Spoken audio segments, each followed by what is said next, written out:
The live TV, सच सबसे आगे। नमस्कार, द लाइव टीवी आप देख रहे हैं, आपके साथ मैं हूं आदित्य कुमार। इजराइल के खिलाफ जिस तरीके से अल कसम ब्रिगेड अभियान चला रहा है और उनके सेना को तबाह कर रहा है, उससे डर का माहौल व्याप्त हो गया है। आज सुबह ही खबर आती है कि अल कसम ने कहा, अल कसम की ओर से यह बयान जारी किया गया, बातचीत हुई तो निकलकर सामने आया। देखिए, आर्या ने एक पोस्ट किया है कि सिंस दिस मॉर्निंग अल कसम हैज, यानी अल कसम की तरफ से जो चीजें निकलकर सामने आई है, डिस्ट्रॉयड डामा गेट 2 टैंक्स, यानी 2 टैंकों को तबाह किया गया है। 3 आर्मी व्हीकल्स, यानी 3 आर्मी व्हीकल्स, हमने कल ही आपको आर्मी व्हीकल्स का मतलब समझाया था कि एक आर्मी व्हीकल्स मतलब 15 वाहन को नष्ट कर दिया है। ये एक सेना का बुलडोजर, मतलब एक 2 टैंक मतलब आप समझ सकते हैं टैंक के आसपास भी सैनिक रहे होंगे।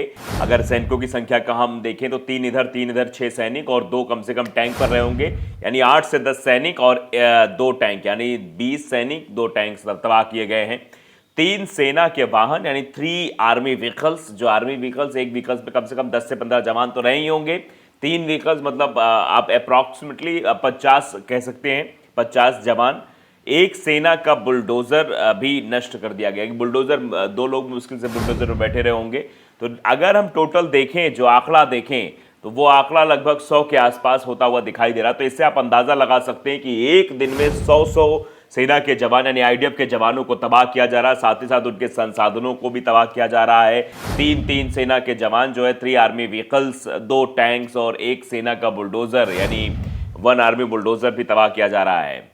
Ambushed and trapped an IOF infantry force while finishing them off at point blank range, यानी IOF पैदल सेना पर घात लगाकर हमला किया और उन्हें बिल्कुल नजदीक से ही खत्म कर दिया। यानी जो ये सब पैदल लेकर आ रहे थे, IOF था, पैदल सेना थी, इन सबको भी तबाह किया है अल कसम ब्रिगेड ने। तो अल कसम ब्रिगेड लगातार जो है एक्टिव दिख रहा है और जिस तरीके से वो कार्रवाई कर रहा है, इससे साफ साफ चीजें दिखाई दे रही हैं कैसे जो है इजराइल को बड़ा नुकसान हो रहा है। हमने पहले भी तस्वीर आपको दिखाई थी किस तरीके से ये जो जवान थे, अल कसम ब्रिगेड के जो जवान थे, जो लड़ाके थे, ये सुरंगों से निकलते थे और जाकर टैंक तबाह करके वापस आ जाते थे। मतलब इनकी तेजी, इनकी फुर्ती, इनकी सोच, इनकी समझ जिस तरीके से सामने आई है, उससे लग रहा है कि इजरायली सेना परास्त हो रही है। इजरायली सेना को बहुत भारी पड़ रही है अल कसम ब्रिगेड के लड़ाके।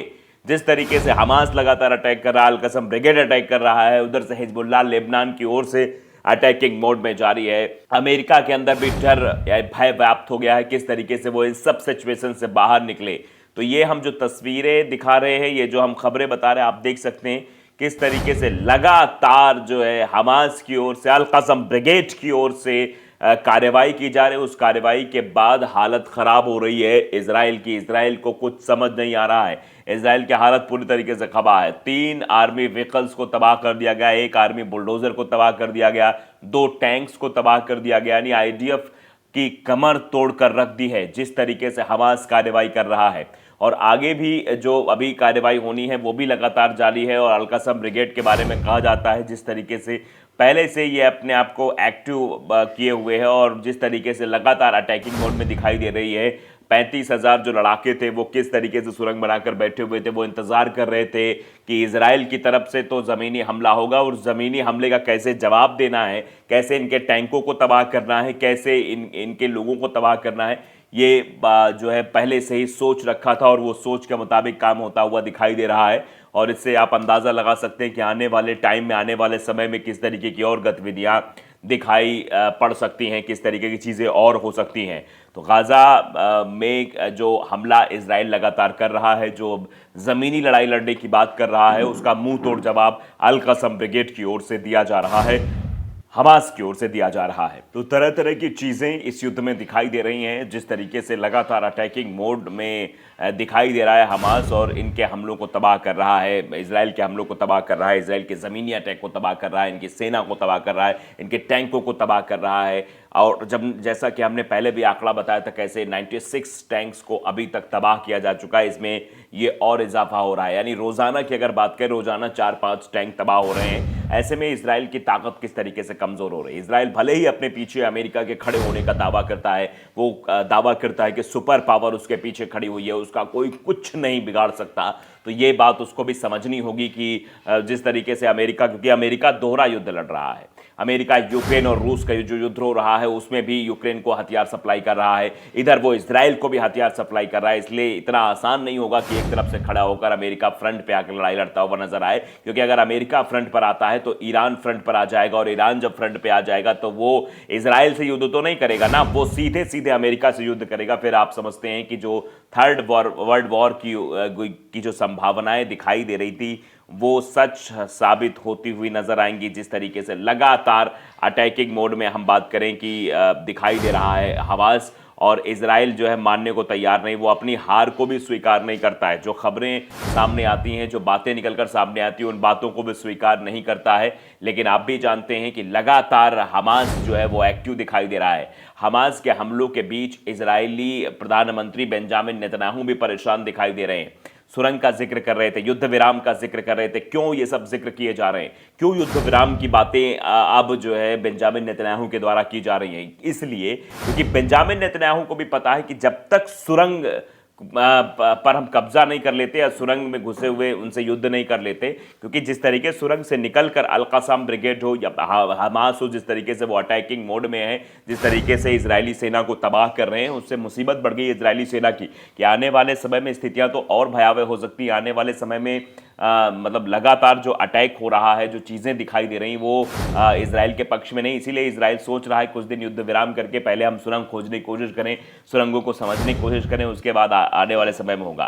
35,000 लड़ाकों को पहले से ही हमास ने इसीलिए ट्रेन कर दिया था, इसी काम में लगा दिया था कि तुमको जो है सुरंग बनानी है और इसी में रहना है, और जब ज़रूरत पड़ेगी तो आगे अटैकिंग मोड में आ जाना है। मलेशिया किस तरीके से हमास का समर्थन कर रहा है ये भी आप जान रहे हैं। अब हम मलेशिया तरफ से एक बयान और आया है कि इजराइल हमास युद्ध समाप्त करने में भारत योगदान दे। मलेशिया के विदेश मंत्री जाम्बरी अब्दुल कादिर ने कहा है कि मलेशिया भारत और समान विचारधारा वाले अन्य देशों को इजराइल हमास युद्ध समाप्त करने में योगदान देना चाहिए। उन्होंने कहा कि इस समय गाजा का मानवीय संकट व्यापक चिंता का विषय है। भारत के 3 दिनी दौरे पर आए कादिर ने कहा कि गाजा में युद्ध तत्काल रुकना चाहिए और प्रभावितों तक सहायता पहुंचाने के लिए मानवीय गलियारा जल्द खोला जाना चाहिए। तो ये चिंता का विषय जाहिर किया है और रास्ता भी खोलने की बात कही है। आगे क्या कुछ कहा है? कादिर ने कहा कि मंगलवार शाम को विदेश मंत्री एस जयशंकर के साथ उनकी बातचीत में इजराइल हमास जो युद्ध हो रहा है उस पर व्यापक चर्चा हुई। दक्षिण चीन सागर में बढ़ते तनाव पर जाम्बरी अब्दुल कादिर ने कहा कि मलेशिया और आसियान के अन्य सदस्य देश इस क्षेत्र को टकराव तथा बड़ी शक्तियों के बीच प्रतिस्पर्धा का क्षेत्र नहीं बनने देना चाहिए। मलेशियाई विदेश मंत्री ने कहा कि भारत और मलेशिया राष्ट्रीय मुद्राओं में व्यापार करने के लिए एक रूपरेखा तैयार कर रहे हैं। भारत अमेरिकी डॉलर जैसी स्वतंत्र रूप से परिवर्तनीय मुद्राओं के उपयोग की मौजूदा प्रणाली के अलावा राष्ट्रीय मुद्राओं में व्यापार करने के लिए वैकल्पिक व्यवस्था विकसित करने के लिए कई भागीदार देशों के साथ बातचीत भी कर रहा है। भगोड़े जाकिर नाइक के प्रत्यर्पण के लिए मलेशिया से भारत के लंबे समय से लंबित मांग के बारे में पूछे जाने पर कादिर ने कोई सीधा जवाब नहीं दिया है और कहा कि कुआलालंपुर किसी व्यक्ति पर ध्यान केंद्रित करने के बजाय सुरक्षा सहयोग को बढ़ावा देने के लिए संस्थागत तंत्र को मजबूत करने का इच्छुक है। भारत में नाइक पर आतंकवाद से संबंधित गतिविधियों और घृणा भाषणों के माध्यम से चरमपंथ को बढ़ावा देने सहित कई आरोप हैं। मलेशियाई विदेश मंत्री ने यह भी कहा कि उनका देश सैन्य उपकरणों की खरीद सहित भारत के साथ रक्षा सहयोग बढ़ाने में भी रुचि रखता है। ये रिएक्शन सामने आया तो आप भी देख रहे हैं किस तरीके से मलेशिया का रुख हमास के प्रति क्या है, ये साफ स्पष्ट रूप से समझ में आ रहा है। लाइव टीवी को अगर आपने सब्सक्राइब नहीं किया जरूर करिए, बेल आइकन दबाइए ताकि सच खबर आप तक पहुंचती रहे। नमस्कार। द लाइव टीवी, सच सबसे आगे।